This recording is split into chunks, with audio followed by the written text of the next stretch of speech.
is my second time recording. I just recorded 20 minutes of footage and nothing was audible. Nothing was audible, so I'm back to record again. Now, if you watched the reel yesterday, if you caught the replay today, then you know that the ladies of the reel, the host of the reel, had a conversation about Jussie Smollett, who is being charged. The Cook County prosecutors believe that he is liable for the resources spent on the investigation into what they believe is an alleged hoax of a hate crime. They don't believe that it's a true hate crime. They believe it's a hoax, and now he's being charged for the time that went into it, the financial resources, the salaries of those people who have to be paid for their time, and the manpower that went into that investigation. So the host of the reel had a very interesting conversation about that, and in that conversation, Amanda Seales said that Jussie Smollett was low-key noble. Chicago politics is ruthless, okay? And I'm telling you, this is more about Kim Foxx and that situation than Jussie. They're just using Jussie as a scam. Come on, y'all. It was no victims.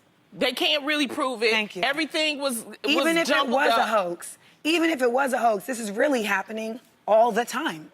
And even if it was a hoax for the sake of bringing attention to this, then I'm like, that's low-key noble. Now, it's my understanding that Jussie Smollett was recreating a crime that actually happened to a member of Lee Daniels' family, a hate crime that happened to one of Lee Daniels' family members that didn't get press because that person is not a celebrity. Even though they're related to a celebrity, they are not a celebrity and it didn't get press. And so in this United States of America, the celebrity-obsessed culture, Jussie Smollett took it upon himself to stage a hate crime, allegedly, for press, to bring attention to real victims of hate crimes. So in my opinion, when Amanda Seales says that what Jussie Smollett did was low-key noble, she has to be talking about his intention. She cannot be saying that his act, the entire act, was noble. Because in my opinion, nobility and deceitfulness can't exist peacefully in the same vessel. You can't be both noble and deceitful peacefully. Like oil and vinegar do not mix peacefully. They cannot exist peacefully in the same vessel, and that's why, in my opinion, what he did not get the outcome that he wanted. Because nobility and deceitfulness, duplicity, cannot exist peacefully, and they cannot be effective.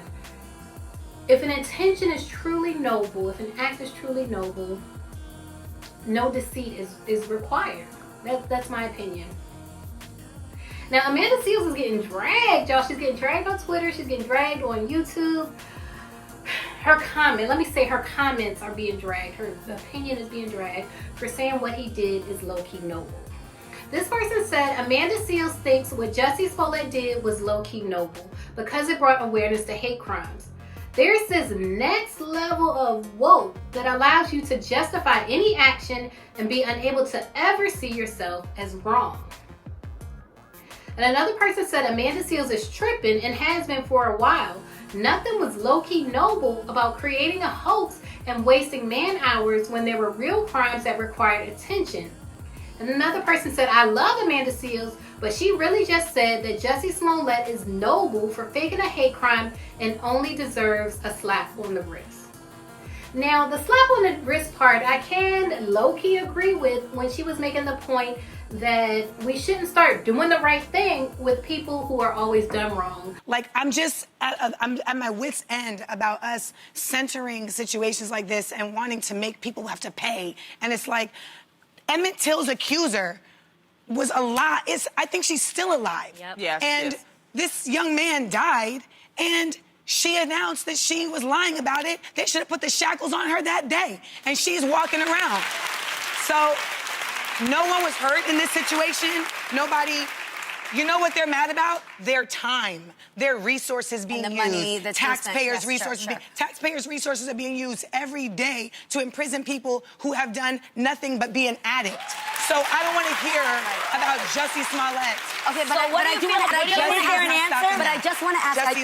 I just want to ask because Jussie is it is huge nationwide news because he is famous. So if it was a hoax, what do you think is the correct punishment? And do you think he should be? They got punished? murderers on probation, Jeannie. Sure. But I'm asking about Jussie Smollett. I'm asking about that because you said it was low-key noble. I just want to understand. It literally should be like, he should be applauded. Damn. Oh. They got smacks on the wrist for all these people, and they can't give a smack on the wrist to Jussie Smollett, because they're saying that it's a whole big thing. I don't believe it. Sure. And we look at black men who are constantly getting the book thrown at them all the time. All the time. All the time. So this one should be like... So I'm like, yo, all the false outcry, it's just because he's famous and partly because he's gay as well.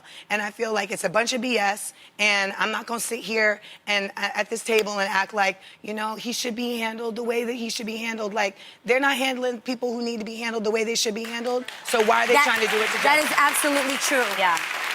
And I don't think it's okay to also stage a hate crime. It's not okay. We can't ever do that. So we have to handle this accordingly as well. What do you think should happen? I think that if 3 years sounds about right, but some things have to be done. I feel like they should figure out if it happened or if it didn't. Hold on. Because that's honestly... You think this man should be in prison for 3 years for a hoax? First of all, we know that if he was actually in prison for 3 years, he's not going to do 3 years. I think that he you said 3 years should, sounds about right. No, he needs to be punished. So I think that at least if you stage a hate crime, like...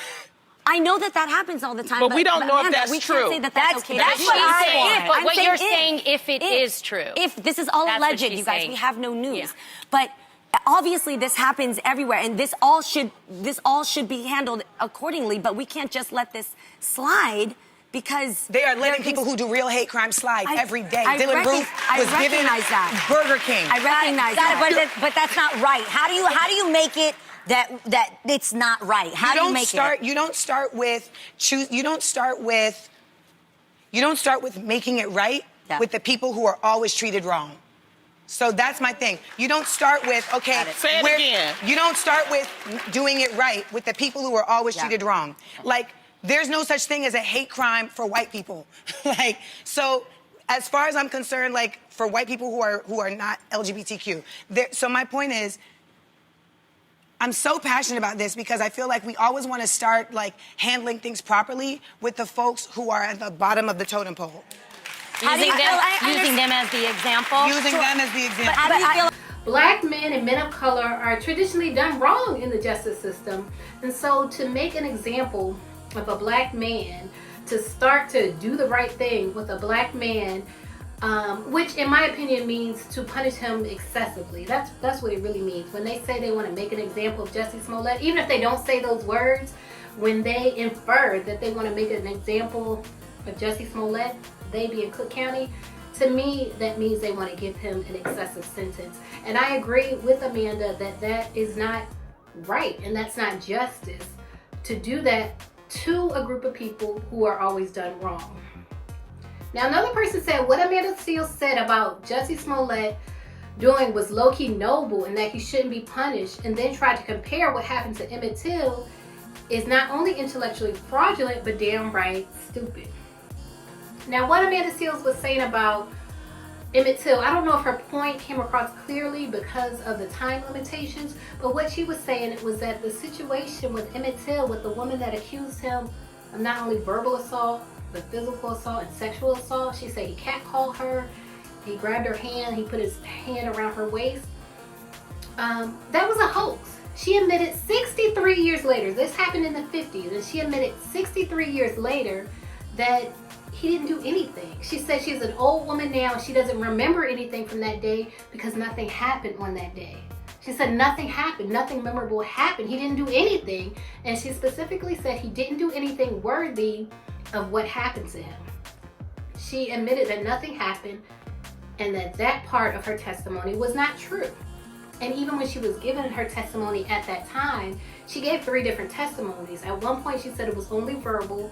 At another point she said it was physical, that he touched her hand. And then another point she said it was sexual, that he wrapped his hand around her waist. And she admitted that it was all a lie, it was a hoax. So I do see the correlation there when Amanda Seales is bringing up that they were both hoaxes, but I don't feel like with the time limitations they have on the reel, I don't feel like people really got what she was saying. But let me also say this, what she said ruffled some real feathers with Jeannie Mai. If you follow Jeannie Mai's story closely, if you watch the Hello Honey YouTube videos and her podcast, you know that at one point in time, her and her mother were not in communication. She ran away from her mother because Jeannie Mai was a victim of sexual assault and her mother didn't take action. And so when she ran away from her mother, she ran to the LGBT community. That's who was raising her. When her mother seemed to fall short, that's who was raising her. Transgender women, female impersonators, drag queens, that's who was raising her, and that's who was also being victimized. That's who were also victims of hate crimes. So when she says that personally friends of hers were victims of hate crimes, she's talking about the people that were raising her when her mother, her own biological mother, was falling short. That's a whole nother topic when it comes to black men or black people in the LGBTQ community. That's a whole nother issue that we have. But I a lot of alphabets. Yes. But I just think back to my friends that actually got hurt and my friends that were killed. And they should have been. And they didn't have any attention I got a question. There was a disbelief that hate crimes happened towards people in the LGBT I got a question. And so Adrian also brought up this point that there are victims. Amanda Seales was making the correlation to Emmett Till and Jussie Smollett's cases both being hoaxes and saying in Jussie Smollett's case there was no victim. And Adrian was saying that the future victims, the LGBT community, those people, the future victims of hate crimes are victims because they're less likely to be believed. And it seemed that Jeannie Mai was kind of saying the same thing, like the people she knows who have been victims or will be victims of hate crimes are less likely to be believed. People that feel that, well, what if a hate crime really happens to me, and now because of what Jussie Smollett did, now they don't believe me. If this one instance is what makes them not believe you, baby, that's a lie that they're telling ourselves. We have lived in a nation where they don't believe hate crimes every day. Every single day. Sure. And so Amanda Seales, on the one hand, I do kind of agree with her when she says that they weren't going to be believed anyway. There is a strong possibility that they weren't going to be believed anyway. But at the same time, I also have to say this. If you read Amanda Seales' books, or even if you just follow her on social media, she explains in her book and on her social media, she has a video that talks about being an ally versus taking over a space. Now, in the LGBTQIA community, there's a community, but then there's a subset of the community. If we want to talk about nuance and things like that, we have to acknowledge there's a subset of the LGBT community that have been victims of hate crimes. They've been victims of crimes that have been levied against them because of discrimination towards their gender identity or sexual preference. And Amanda Seales specifically says that if you want to be an ally to a community, you cannot come into that space and take over. And I feel like that's what Jussie Smollett did. He's a member of the LGBTQIA community at large, but he came into that subset, that space of the LGBTQIA community that have been victims of hate crimes, and he took over. He put himself at the center by allegedly, if he faked a hate crime, let me say that, by allegedly faking a hate crime, he put himself at the center, and he did exactly what Amanda Seales says you cannot do if you want to be an ally. And if his noble intention was to be an ally to members of the LGBTQIA community who have been victims of hate crimes, then according to her own logic, her own words, he approached it wrong. He approached it wrong because he put himself at the center of it. Instead of listening and using his privilege as a celebrity to help bring attention and bring awareness to victims in that community, he put himself in the center. So he's doing exactly what she said you shouldn't do if you want to be an ally to a group of people. So when she says that he was low-key noble, I have to believe that she's saying his intent was low-key noble and not his full act. Because his full act was duplicitous. It was deceitful, and in my opinion, deceit, nobility, they're not going to coexist peacefully, and they're not going to be effective. If you're trying to be effective, if you're trying to do something, if you're trying to be an ally, if you're trying to be an activist, but there is deceit involved, it's not going to be effective. Leave a comment Let me know what you think about Amanda Seales saying that Jussie Smollett was low-key noble for his actions. Do you think it was a hoax? Adrian's position was, can we talk about that first? Can we decide if this was a hoax or not? And Lonnie and Tamara's position was that it's more about Kim Foxx and Jussie Smollett. It's more political than about the real issue, which I can kind of see as well. My point is, why can't they prove if this happened or didn't happen? Right. And because, there you go. like she said, yes. Well, we're going to keep talking about this. No, because like what Lonnie was saying, this really isn't about Jussie. Yeah, it really is about. And we'll continue the conversation. Yeah. February 24th, he gets arraigned, so we'll continue it. Yes. Okay, so I want to make very clear, because I don't want anybody to at me at some crazy. I understand. I don't want anybody to at me. I'm aware that there's injustice everywhere for hate crimes that happen and don't happen on a daily that don't even have to do with gay rights. I understand that, but I just want to say we can't just dismiss this because there are also people dying that are nameless and are not famous and do not get offended for the things that they have to go through because they're gay. And we have to fight that. The reason why we have someone like Amanda who has a master's in African American studies is just for these type of topics. Yes, and we want to commend her for standing up. Her perspective. And her perspective. I feel, my personal opinion is that this has gotten away from the real issue. The real issue is the LGBTQIA. I don't care how many letters they add to their community name. It's important that we discuss the real issues. And I actually lost my job. Their real issues are human rights issues, and I lost my job talking about this. So stay tuned for part 2 of this video, and I'm going to discuss how I lost my job.